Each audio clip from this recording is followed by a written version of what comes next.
लेकिन उस दिन उसे कबाड़ के ढेर में कुछ ऐसा मिला जिसने उसकी रोटी की तलब को मिटा दिया और उसके रगों में बिजली भर दी। उसने सेठ की बंदूक को पिघलते देखा और अपनी किस्मत को बदलते देखा। कहानी शुरू होती है रमेश नाम के लड़के से। रमेश एक 19 साल का लड़का है जो कि गांव में कबाड़ उठाने का काम करता है और उसी गांव में एक छोटी सी झोपड़ी में रहता है। उसके पास पहनने को ढंग के कपड़े नहीं हैं और 2 वक़्त की रोटी के लिए भी उसे दिन-रात मेहनत करनी पड़ती है। बेचारा रमेश दिन भर कबाड़ बीनता और शाम को उसी के गाँव के सेठ के पास जमा कर देता। गाँव का सेठ एक बड़ा ही मशहूर और पैसे वाला आदमी था और गाँव के सभी लोग उससे डरते थे। वो बड़ा ही ज़ालिम था और गरीबों के पैसे खाने के लिए मशहूर था और उसने धोखे से कई गरीब किसानों की ज़मीनों के कागज़ात भी अपने पास गिरवी रख लिए थे और उनकी ज़मीनें हड़प ली थीं।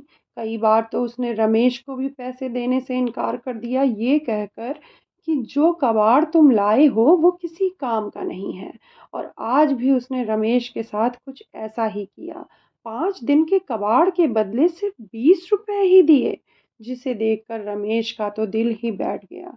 लेकिन जैसे ही रमेश ने सेठ से इस विषय में बात करी, तो सेठ के 2 पहरेदार डंडा लेकर आगे आकर खड़े हो गए और सेठ ने रमेश की झोपड़ी तोड़ने की धमकी दी। बेचारा रमेश करता भी क्या? उसका गांव शहर से काफ़ी दूर था और वो शहर में भी जाके अपना कबाड़ नहीं बेच सकता था और सेठ को ये बात अच्छे से पता थी।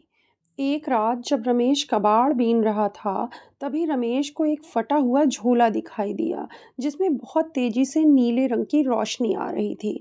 जब उसने झोले को खोल कर देखा, तो उसमें एक धातु का दस्ताना पड़ा था, जो नीले रंग की रोशनी से चमक रहा था।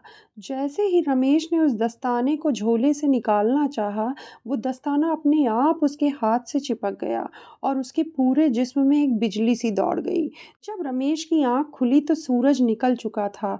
उसे लगा कि शायद वो कोई सपना देख रहा था, लेकिन उसके हाथ पर वो नीला दस्ताना अब एक चमकीले निशान की तरह छप चुका था। रमेश ने घबराहट में उसकी झोपड़ी के बाहर पड़े एक भारी लोहे के पुर्जे को उठाया। जो लोहा पहले 4 लोग मिलकर नहीं उठा पाते थे, उसे रमेश ने अकेले ही उठा लिया और बड़े ही आसानी से उठा लिया। उसके शरीर में अब थकान नहीं थी, बल्कि एक अजीब सी ऊर्जा थी।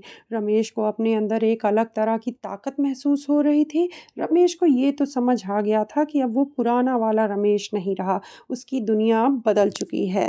रमेश अभी अपने हाथ के उस निशान को देख ही रहा था कि उसे याद आया कि आज सवेरे सेठ ने उसके साथ क्या किया था। पर अब रमेश ने ठान लिया था कि वो सेठ से अपने सारे पैसे लेकर रहेगा। रमेश सीधा सेठ की हवेली पर पहुंचा। सेठ अपनी कुर्सी पर आराम फरमा रहा था। रमेश ने गरजते हुए कहा कि सेठ, आज तक तूने गरीबों का जो खून चूसा है उसका हिसाब करने आया हूँ। मेरे 5 दिन की मेहनत के 20 रुपए नहीं, बल्कि पूरा हिसाब चाहिए।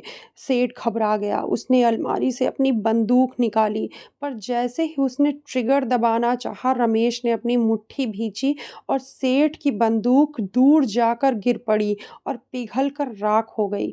सेठ डर के मारे रमेश के पैरों में गिर पड़ा और उसने उसके सारे पैसे लौटा दिए।